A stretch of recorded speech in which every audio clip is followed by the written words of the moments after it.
यहाँ पर एक क्वेश्चन है कि हमें फोर्स बिटवीन 2 पॉइंट चार्जेस, दो चार्जेस के बीच में कितना फोर्स लग रहा है और उन दोनों के बीच के डिस्टेंस के स्क्वायर का इनवर्स मतलब 1/r²।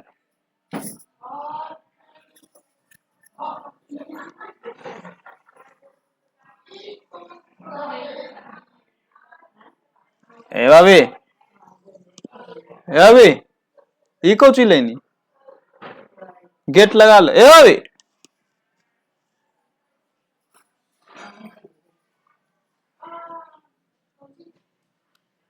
ए किट्टू, किट्टू गेट लगा दो, गेट लगा दो। ए किट्टू लगा दो ना। अरे वो वाला नहीं रे ये वाला, ये वाला, ये वाला।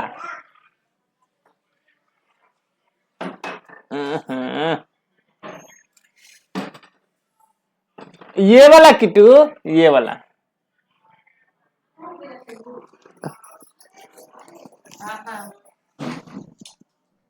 अच्छा से लगाइए ना जी।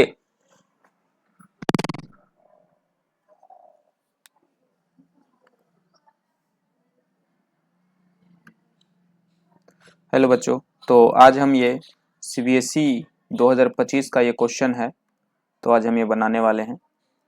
तो यहाँ पे आपको फोर्स और 1/r² के बीच ग्राफ दिया हुआ है। 1/r² क्या है? r is the distance between two charges. Okay, तो उसी के बीच का फोर्स और 1/r² के बीच का ग्राफ दिया हुआ है।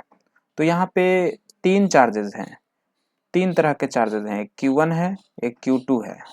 उन दोनों के बीच का फोर्स का ग्राफ दिया हुआ है और एक Q2 है और एक Q3। तो इन दोनों के बीच का फोर्स दिया हुआ है। ओके, तो if Q2 is positive and least in magnitude, ये जो Q2 है यहाँ पे Q1 और Q2 के बीच और ये Q2 और Q3 के बीच, तो ये जो Q2 वाला जो चार्ज है वो पॉजिटिव है। यहाँ लिख लेते हैं गिवन में, Q2 हमारा पॉजिटिव है और सबसे छोटा है, यानी Q1 से भी छोटा है और Q3 से भी छोटा है। ये सब इंफॉर्मेशन हमें आगे मदद करेगा।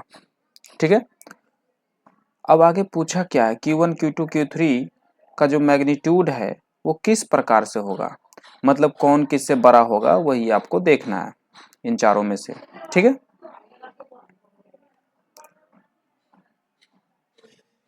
तो देखिए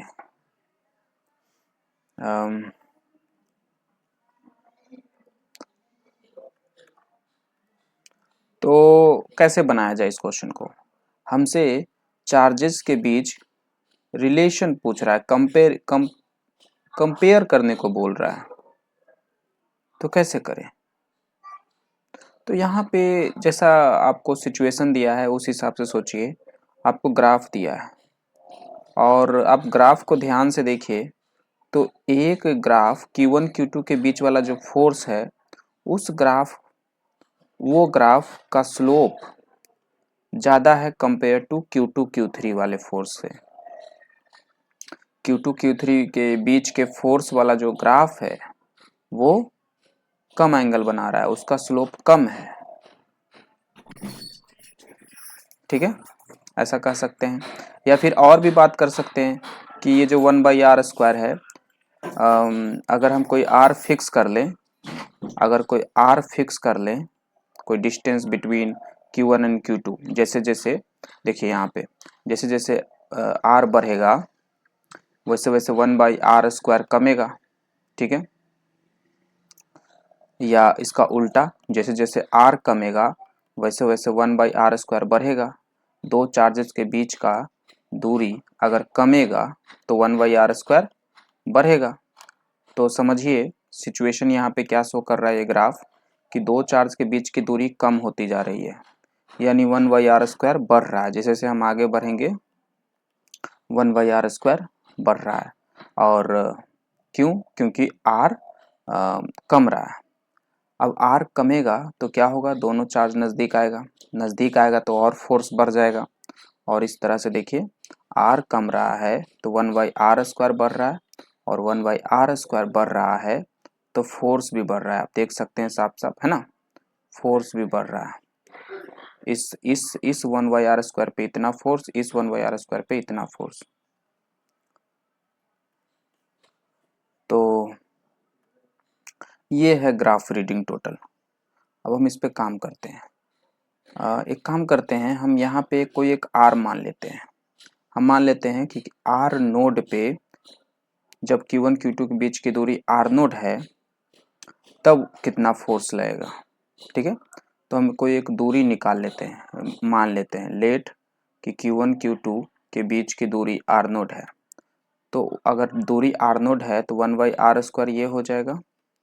तो इस 1/r² पे मान लीजिए यहाँ पे 1/r² है। इस पॉइंट पे अगर हम ऐसा एक लाइन खींचे इस पॉइंट के लिए ऐसा, ठीक, तो क्या देखने को मिलता है, ये लाइन हमें एक R नोड पे हम लोग 1/r² पे खींचे हैं, तो ये लाइन इस ग्राफ से यहाँ पे मीट कर रहा है, कट कर रहा है, और इस ग्राफ से यहाँ पे मीट कर रहा है। तो इस 1/r² पे Q1 Q2 के बीच कितना फोर्स है, इतना फोर्स है, और इस ग्राफ पे कितना फोर्स है, इतना फोर्स है। तो यहाँ कहने का मतलब मेरा ये है कि ये ग्राफ हमें क्या बताना चाह रहा है कि अगर Q1 Q2 के बीच की दूरी R नोड होगा तो फोर्स ये लगेगा, और अगर Q2 Q3 के बीच का फोर्स Q2 Q3 के बीच की दूरी R नोड है तब फोर्स इतना लगेगा। अब आप ग्राफ से साफ साफ देख सकते हो कि Q2 Q3 वाला फोर्स उसी दूरी पे, जब सेम दूरी पे Q1 Q2 को रखते हैं और सेम दूरी पे Q2 Q3 को रखते हैं तो Q2 Q3 पे कम फोर्स लगता है, Q1 Q2 पे ज़्यादा फोर्स लगता है।